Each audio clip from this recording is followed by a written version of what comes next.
ಕಾಮಾಕ್ಷಿಪಾಳ್ಯದಲ್ಲಿ ರೇಣುಕಾಸ್ವಾಮಿ ಹತ್ಯೆ ಪ್ರಕರಣದ ಲಾಕಪ್ನಲ್ಲಿ ಮೊದಲ ರಾತ್ರಿ ಕಳೆದ ನಟ ದರ್ಶನ್ ಜೊತೆ ಲಾಕಪ್ನಲ್ಲೇ ಆರೋಪಿಗಳು ವಾಸ್ತವ್ಯ. ದರ್ಶನ್ ಮತ್ತು ರಾಘವೇಂದ್ರ, ವಿನಯ್ಗೆ ಒಂದು ಲಾಕಪ್, ಇತರ ಆರೋಪಿಗಳಿಗೆ ಮತ್ತೊಂದು ಕೊಠಡಿ.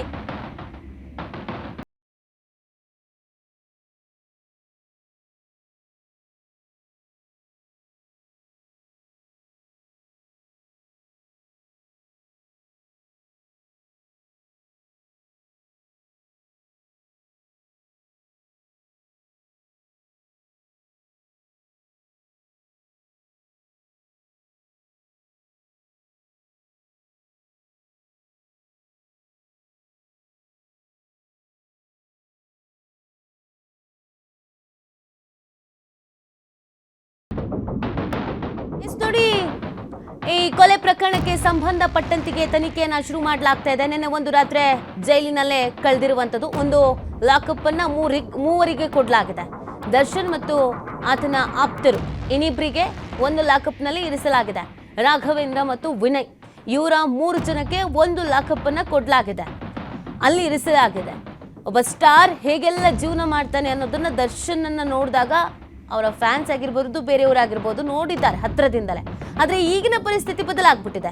ಕೊಲೆ ಪ್ರಕರಣದಲ್ಲಿ ಒಳಗೋಗಿರೋದ್ರಿಂದ ಈಗ ಸಾಮಾನ್ಯ ಖೈದಿಯನ್ನ ಅಥವಾ ಆರೋಪಿಯನ್ನ ಹೇಗೆ ಪೊಲೀಸರು ಟ್ರೀಟ್ ಮಾಡ್ತಾರೋ ಹಾಗೆ ಒಂದು ಜಮಖಾನ ಕೊಟ್ಟಿದ್ದಾರೆ ಅನ್ನೋದು ಗೊತ್ತಾಗ್ತಾ ಇದೆ, ಒಂದು ಬೆಡ್ಶೀಟ್ ಕೊಟ್ಟಿದ್ದಾರೆ ಅನ್ನೋದು ಗೊತ್ತಾಗ್ತಾ ಇದೆ, ಜೊತೆಗೆ ಒಂದು ತಲೆದಿಂಬು, ಇದಿಷ್ಟನ್ನು ಕೊಟ್ಟಿದ್ದಾರೆ. ಇದರಲ್ಲೇ ರಾತ್ರಿ ಇಡೀ ಕಳೆದಿದ್ದಾರೆ. ಆದರೆ ನಿದ್ದೆ ಮಾಡಿಲ್ಲ. ಯಾಕಂದರೆ ಒಬ್ಬ ಸ್ಟಾರ್ ಆಗಿ ಮೆರೆದಿದ್ದವರು ಇವತ್ತು ಈ ರೀತಿಯಾದಂಥ ಒಂದು ಪರಿಸ್ಥಿತಿಯನ್ನು ನಾನು ಎದುರಿಸ್ತೀನಿ ಅಂತ ಸ್ವತಃ ದರ್ಶನ್ ಕೂಡ ಭಾವಿಸಿರಲಿಲ್ಲ ಅಂತ ಕಾಣುತ್ತೆ. ಜೊತೆಗೆ ಆತನ ಆಪ್ತರು ರಾಘವೇಂದ್ರ ಮತ್ತು ವಿನಯ್ ಇವರು ಕೂಡ ಭಾವಿಸಿರಲಿಲ್ಲ ಅಂತ ಕಾಣುತ್ತೆ. ಇನ್ನು ನಿನ್ನೆ ರಾತ್ರಿ ಆರೋಪಿಗಳಿಗೆ ದೊನ್ನೆ ಬಿರಿಯಾನಿಯನ್ನ ನೀಡಿದ್ರು ಖಾಕಿ, ಹಾಸಿಗೆ, ಪರಿಕರಗಳು, ಬೆಡ್ಶೀಟು, ತಲೆದಿಂಬನ್ನ ಒದಗಿಸಿದ್ರು ಪೊಲೀಸರು. ಅದಾದ ನಂತರ ಆರೋಪಿಗಳಿಗೆ ಡೋಲೋ 650 ಮಾತ್ರೆ, ನೀರಿನ ಬಾಟಲ್ಗಳ ವ್ಯವಸ್ಥೆಯನ್ನ ಮಾಡಿದ್ದಾರಂತೆ. ತಲೆನೋವು, ಮೈಕೈ ನೋವು ಅಂತ ಮಾತ್ರೆ ತರಿಸ್ಕೊಂಡಿದ್ರಂತೆ ಆರೋಪಿಗಳು. ರಾತ್ರಿ ಲಾಕಪ್ನಲ್ಲಿ ಆಗಾಗ ಎಚ್ಚರಗೊಂಡಿದ್ರು ನಟ ದರ್ಶನ್ ಅನ್ನೋದು ಗೊತ್ತಾಗ್ತಾ ಇದೆ. ಬಂಧನದ ಬಳಿಕ ಚಿಂತಾಕ್ರಾಂತರಾಗಿದ್ರು ನಟ ದರ್ಶನ್. ಠಾಣೆಯ ಮುಂಭಾಗ KSRP ತುಕಡಿ ನಿಯೋಜನೆ ಮಾಡಲಾಗಿದೆ. ಫ್ಯಾನ್ಸ್ ಬಂದ್ಬಿಟ್ರೆ ಅಂತ. ಅವರ ಫ್ಯಾನ್ಸ್ ನಿನ್ನೆ ಸ್ಟೇಷನ್ ಮುಂದೆ ಯಾವ ಥರ ಜೈಕಾರ ಕೂಗ್ತಾ ಇದ್ರು, ಏನು ಹೇಳ್ತಾ ಇದ್ರು ಅನ್ನೋದನ್ನು ನೀವುಗಳು ಕೂಡ ಗಮನಿಸಿರ್ತೀರಾ. ನಮ್ಮ ಬಾಸ್ ಏನು ತಪ್ಪು ಮಾಡಿಲ್ಲ, ಕೊಲೆ ಮಾಡಿದ್ದಾರೆ ಅಂತಂದ್ರೆ ಅದು ಆ ವಿಡಿಯೋ ಬಿಡಿ, ಕೊಲೆ ಮಾಡಿರೋ ವಿಡಿಯೋ ಅಂತೆಲ್ಲ ಕೇಳ್ತಾ ಇದ್ರು. ಪಾಪ ಅಭಿಮಾನ, ಇದನ್ನ ಅಂಧ ಅಭಿಮಾನ ಅನ್ಬೋದು ಅಭಿಮಾನಕ್ಕಿಂತ. ಬಟ್ ಆ ಥರ ಸಮಸ್ಯೆ ಆಗಬಾರ್ದು ಅನ್ನುವಂಥ ನಿಟ್ಟಿನಲ್ಲಿ ಒಮ್ಮೆಲೆ ನುಗ್ಗಿ ಬಿಡೋದು ಸ್ಟೇಷನ್ಗೆ, ಈ ಥರದೆಲ್ಲ ಆಗಬಾರ್ದು ಅಂತ ಹೆಚ್ಚಿನ ಭದ್ರತೆಯನ್ನು ಸಿದ್ಧತೆಯನ್ನು ಮಾಡ್ಕೊಂಡಿದ್ದಾರೆ ಪೊಲೀಸರು. ಇನ್ನೊಂದು ಕಡೆಯಲ್ಲಿ ನಿನ್ನೆ ರಾತ್ರಿ ದೃಶ್ಯವನ್ನು ನೀವು ಗಮನಿಸ್ತಾ ಇದ್ದೀರಾ, ಬಿರಿಯಾನಿ ತರಿಸಿದ್ರು. ಇದೇನಪ್ಪ ಇದು, VIP ಒಂದು ಕೊಲೆ ಕೇಸ್ನಲ್ಲಿ ಒಳಗಡೆ ಹೋದ್ರೆ ಪೊಲೀಸರು ಬಿರಿಯಾನಿ ತರಿಸಿ ಕೊಡ್ತಾರಾ ಅಂತ ನೀವೇನಾದರೂ ಪ್ರಶ್ನೆ ಮಾಡಿದ್ರೆ ಅದನ್ನು ಪೊಲೀಸರಿಗೆ ಕೇಳಬೇಕು, ಯಾಕೆ ಈ ಥರ ಏನು ಕತೆ ಅಂತ. ಕೊಲೆ ಮಾಡಿದ್ದಾರೆ ಅಂತ ಅರೆಸ್ಟ್ ಮಾಡಲಾಗಿದೆ. ಅವರಿಗೆ ಪಾಪ ಬಿರಿಯಾನಿ, ಬಿಸಿ ಬಿಸಿ ಬಿಸಿ ಬಿರಿಯಾನಿ. ಏನೇ ಮಳೆ ಬರ್ತಾ ಇತ್ತು ಬೆಂಗಳೂರಲ್ಲಿ, ಎಲ್ಲ ಒಳಗಡೆ ಇದ್ರಲ್ವಾ, ಅವರಿಗೆಲ್ಲ ಬಿರಿಯಾನಿ ತರಿಸ್ಕೊಟ್ಟಿದ್ದಾರೆ.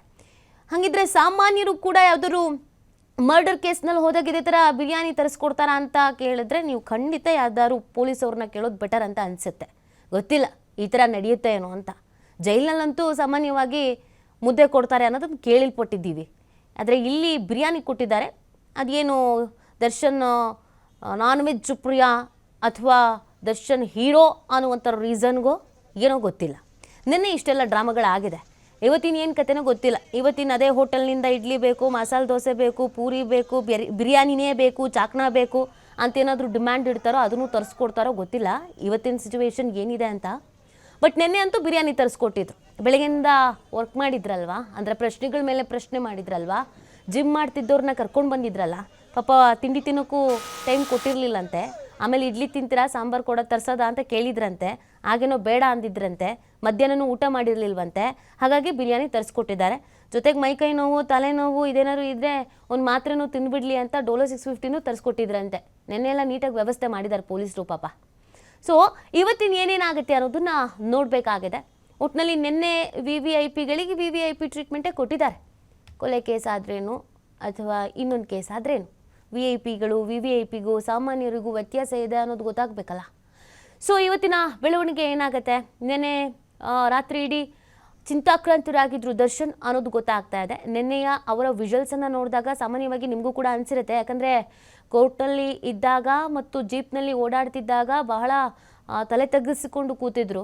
ಯಾವತ್ತೂ ದರ್ಶನ್ ಆ ಥರ ಇರಲಿಲ್ಲ, ತಲೆ ಎತ್ಕೊಂಡು ಓಡಾಡ್ತಾ ಇದ್ರು.